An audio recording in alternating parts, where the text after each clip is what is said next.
বিনিয়োগকারীরা আগামী নির্বাচনের অপেক্ষায় আছেন বলে মন্তব্য করেছেন বিএনপির স্থায়ী কমিটির সদস্য আমির খসরু মাহমুদ চৌধুরী। বিস্তারিত থাকছে স্টাফ রিপোর্টারের প্রতিবেদনে।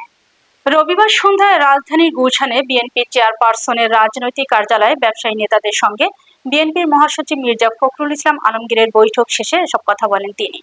নির্বাচনের বিষয়ে এক প্রশ্নের জবাবে আমির খসরু বলেন, শুধু বাংলাদেশের ব্যবসায়ীরাই নয়, বিদেশি বিনিয়োগকারীদেরও একটাই কথা, তারা নির্বাচনের অপেক্ষায় আছে।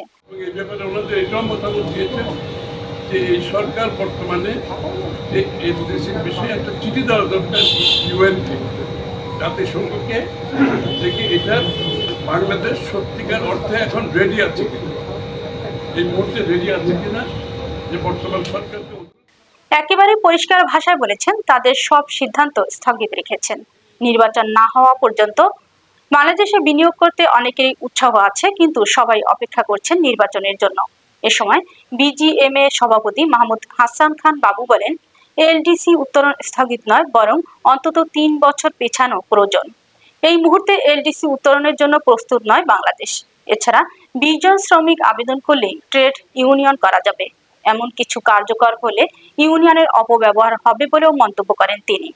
রাজধানীর গুলশানের চেয়ারপারসনের কার্যালয়ে ব্যবসায়ী নেতাদের সঙ্গে মির্জা ফখরুল ইসলাম আলমগীর সহ বিএনপি নেতারা বৈঠকে বসেন। রাজনৈতিক অস্থিরতা ও অর্থনৈতিক পরিস্থিতি নিয়ে এ বৈঠকে গুরুত্বপূর্ণ আলোচনা হয়।